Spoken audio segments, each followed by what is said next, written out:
Hi, this is my first time at this conference. I joined Edwards a year ago, and Edwards joined the Cumulocity program, I suppose, a couple of years ago. So we're still relatively early in the journey. And one of the challenges we've been having is how do we convince customers to actually buy the product that we're doing? I'm going to talk about some of the specific challenges that we have because of the industry that we work in, and I'll go through to how we're working to solve that. So I'm just starting with a picture of where we work. So Edwards, we make vacuum pumps and abatement systems. Vacuum pumps are used in the semiconductor manufacturing process. So here's a nice picture of a semiconductor fab. Up here you've got what's called the clean room. So this is where the wafers are going to move through. You've got a process chamber. So these are made by companies like Applied Materials or ASML.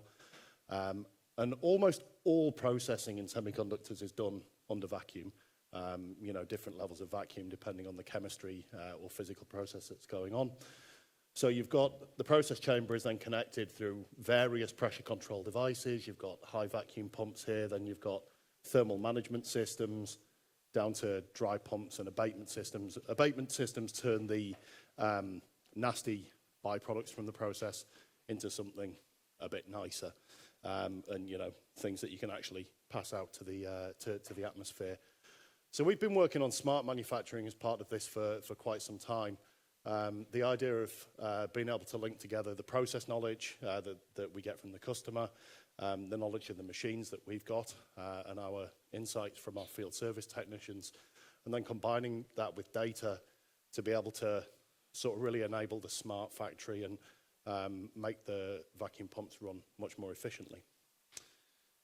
So these are really the main areas that we've built out to be able to help our customers succeed.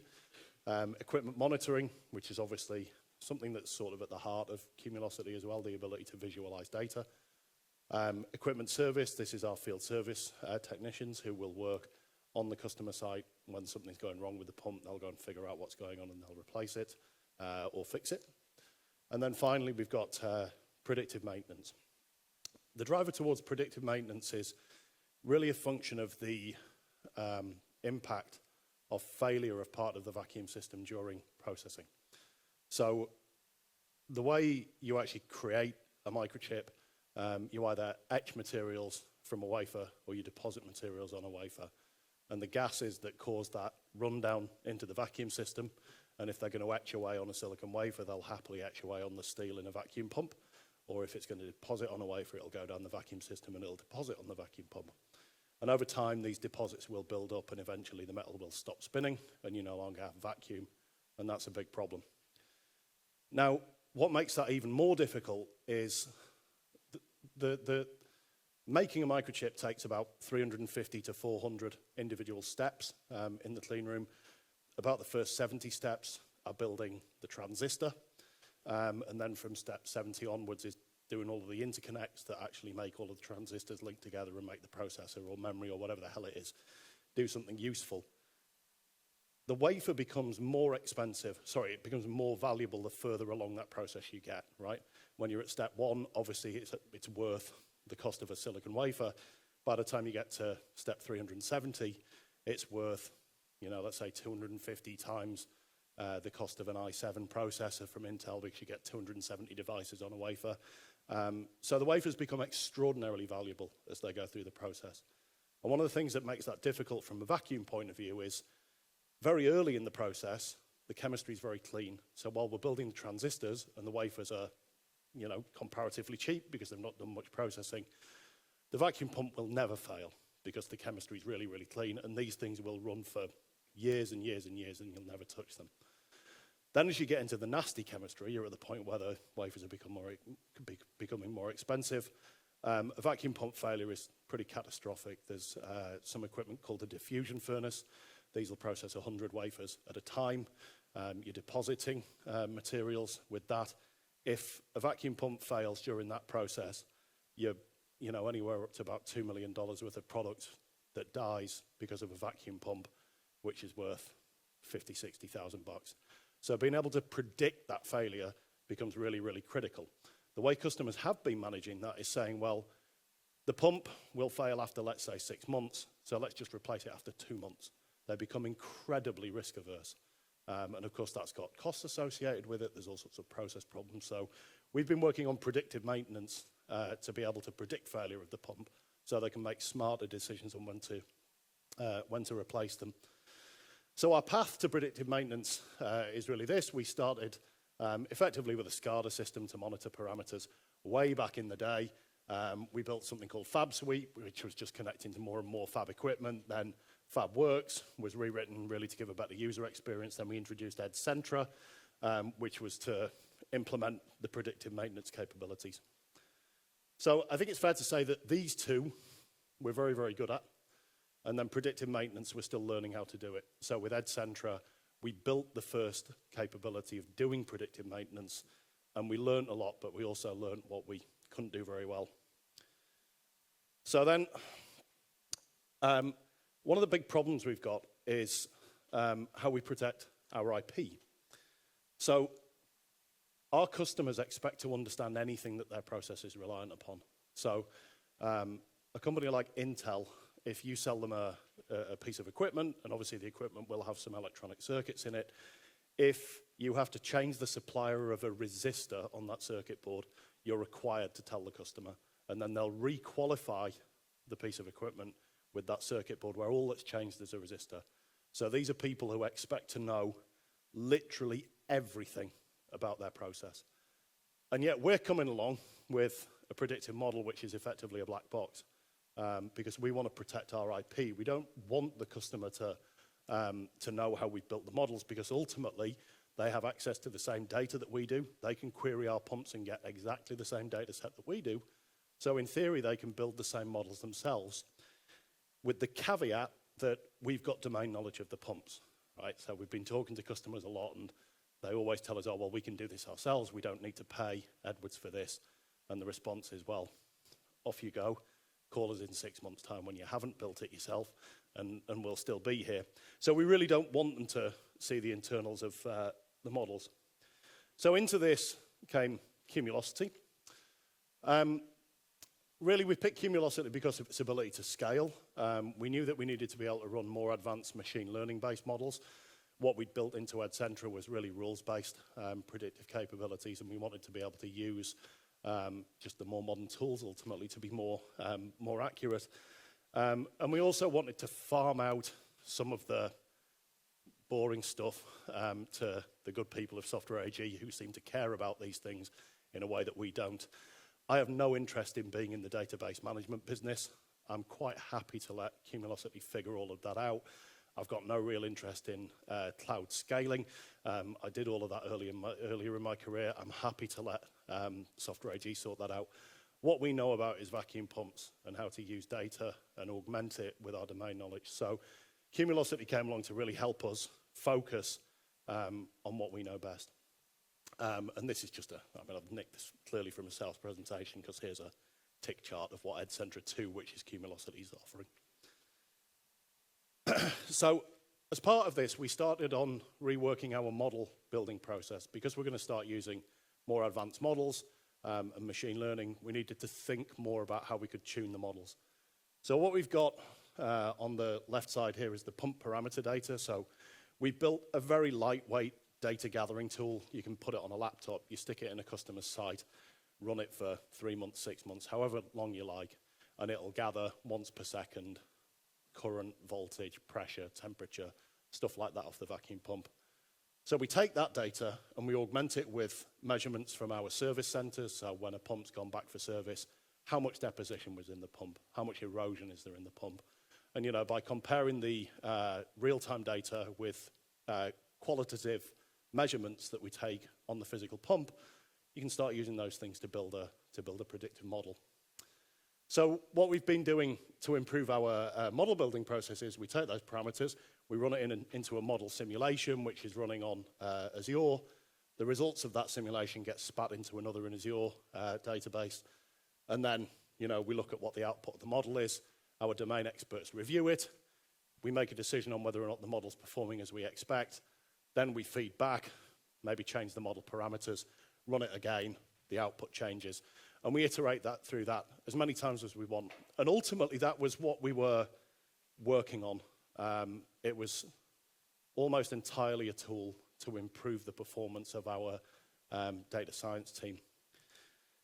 And then sort of came the revelation that we don't need to just put the results of this into the Azure database, which is an internal tool for our data scientists to do their data sciencey things. We could actually take the results of that and jam them straight into Cumulocity. So what we're looking at here, and I apologize, obviously the charts won't display particularly well, but this is an example of where we've simulated a year's worth of data from an actual pump running through our predictive models. And it's a good example, actually, of how you can combine domain knowledge with the data in a way that if you didn't have the domain knowledge, you wouldn't be able to. So one of the things we know is if you see a spike in motor current, that's an indication that something's sticking in the pump, right? And then all of a sudden, the motor has to work a bit harder to overcome that stick, and you'll see a little spike in the current. You should always see the same spike in what's called the booster current at the same time. If you don't see the spike in the booster current at the same time as the motor, then the gearbox is slipping, and that's an indication that the pump's about to fail. So what you want to look at in this raw data of two different current measurements coming from the same pump, you need to look at where these current spikes are coming, but you want to only detect when it's happening on one and not the other. And here in our derived parameters, that's one of them. So then the model says, something's going on with this pump, you need to replace it. Now, this was done historically, but what this allows me to do is go to the customer and say, look, we took your data from a year ago, we've run it through our models. If you'd been paying me for this service this time last year, we'd have told you to replace this pump, actually this is into this year, on about the 16th of January this year. And then the customer can look at their records and see, shit, that pump failed on the 16th of January that year, and I scrapped 50 wafers. It cost me however many $100,000. And all of a sudden, you're into being able to demonstrate with real-world data how this is actually going to work, what it would actually do. So you're sort of moving yourself away from the conversation of, I'm not going to tell you about how the black box is going to work, to look at what the black box has done. And as we're in the sales process, this is proving just extraordinarily winning. We've been talking to a customer in Taiwan, not the biggest one in Taiwan, but we'll get to them. And you know, they're really starting to be blown away by what we can show here. And we can do it across all of our models as well. We've been building remaining useful life models. This is looking at,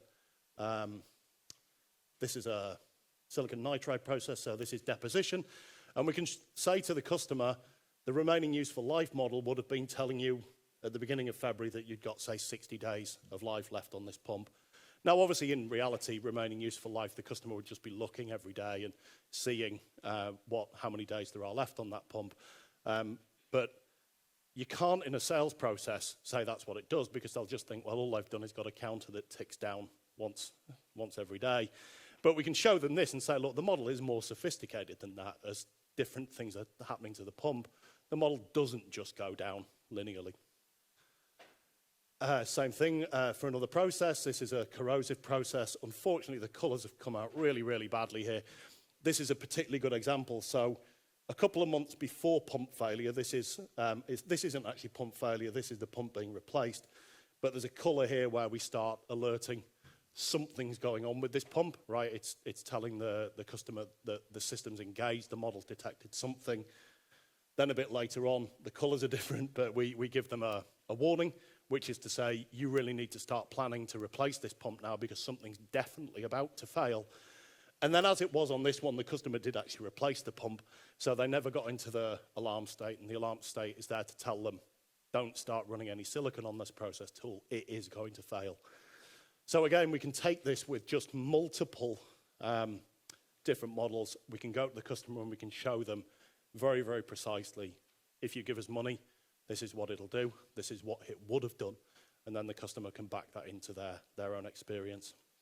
So it's starting to prove incredibly powerful. I would say right now it's still a relatively slow process on a customer-by-customer basis. First customer's taken us about a month to get done. still not quite fully done. The target is that for the following customer, we'll be able to do build the dashboards and run the simulations and have it all done in a week. And then the target after that is to be able to do it in a day. And I think our process is going to be very, very rapid. Go to a customer, install a data gathering laptop, very unobtrusively, very cheap, very easy to set up, then get the data back. And when we go for the main sales pitch, we'll actually be taking a Cumulocity tenant, log in, and just letting them play with it and say, look, this is exactly what it would have done. As I say, it's still early days, but it's showing extremely good progress. I do want to just specifically say before I finish that Harold is sat here. Harold's done a huge amount of the heavy lifting for us here. I didn't see him make any gasps when I said, so that makes me think I've probably not said anything that's complete bullshit. But yeah, my thanks go out to Harold a great deal for this. It's working very, very well. And that's it from me.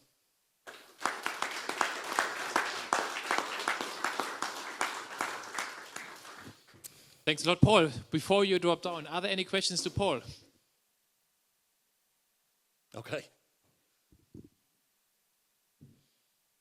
Yeah, thanks for this presentation and what you show here. Question from my side is, are all new pumps connected that you sell to your customer? No. And second question is, I would say, how are the customers ready to give you the data of that? Because I know that this market is not so willing to share data with a vendor.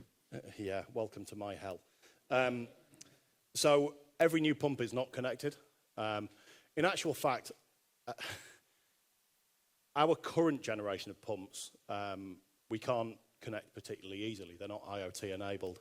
The life cycle for our products is about a new product comes out every 10 years, and then the pumps will run for 30 years. So for the most part, customers are buying pumps that we actually designed 10 years ago. If you want to get data off them, you have to poll them. So just setting this up is much more difficult than normal industries. We're about to release our next generation of pump, which will make sending data out. We'll have MQTT as part of the pump controller, and getting data sent out will be much more easy from a technical point of view. From a customer point of view, it will be almost impossible. I'm having to work on the understanding that we will be deploying pretty much edge only. We started talking to Software AG about what we need to do to have disconnected edge to make this work, because yeah, customers are just absolutely paranoid. They're also, it's a strange industry in the sense that they enable, they build the most advanced things in the world. There's nothing more advanced that humans make really than an advanced processor. So they make the most advanced technology you can imagine, and yet it's the most backwards, slow-moving, paranoid industry you can imagine. So am I going to get data off-site? Some customers will. There's one of the big customers in Germany actually have been sending data to us for over a year, and they are on board with all of the security that comes with Cumulocity, and they're on board with that. But Intel, no, I don't think so. I think they're going to want to run it in their own cloud. Samsung, just quite literally no chance. This is a bit of an aside, but 15 years ago, Samsung decided that not only would you not be allowed to take a mobile phone on site, but you wouldn't be allowed to take a piece of paper. So if you needed to get some data from your tool, like to help you with troubleshooting, you had to go into the clean room, memorize it, go out, write it down, realize you'd forgotten something, go back in, memorize it properly, go out, write it down again. They've improved from that. But when you're coming from that low bar, it's not going to happen, which is fine, right? I think you just have to, on days where kids are playing up and I'm in a bad mood, then I let it bother me. But for the most part, you just have to say to hell with it. That, it's how it is. We're just going to have to deal with it. Good questions. Any other question to Paul? Nick? Thank you, Paul. Kind of a related question. Those customers that do not allow you to get any data to the cloud, do they allow collection on-site, or do you buffer data at all on the pumps? The current generation of pumps, no, we don't buffer at all. Again, thinking about the age of some of the pumps, I mean, some of the pumps, you literally poll data over RS485 to get data off, so there's no storage on there. The next generation of pumps will have, our goal is to install, I think the plan is to have 6 months storage capacity on the pump controller. And we've got various techniques to get data off the database that we're installing on the pump controller to be able to get it back and use it. The funny thing is, when the customer has a specific problem, then all of their issues about letting data off-site go away, right? So, I was talking about how we've had a customer have a failure on a diffusion furnace where it's, 100 wafers scrapped in one go, and I think the cost of the particular event I'm thinking of was about $2.5 million. All of a sudden, all of these concerns about letting us have data is gone, and it's just, oh my God, how can you fix this problem for us? So yeah, we're making sure we're provisioned for capturing data on site, and then when they tell us it's okay, we bring it out, and we do all of our analysis and so on and so forth. And then I think the expectation will be, we'll actually run the models on site. But it's going to be baby steps. Once you demonstrate, look how good this is, even with the constraints you've given us, why don't you let us connect to the outside world? And I think we'll win people over just by being persistent with things like that. Thank you very much, Paul. Cool.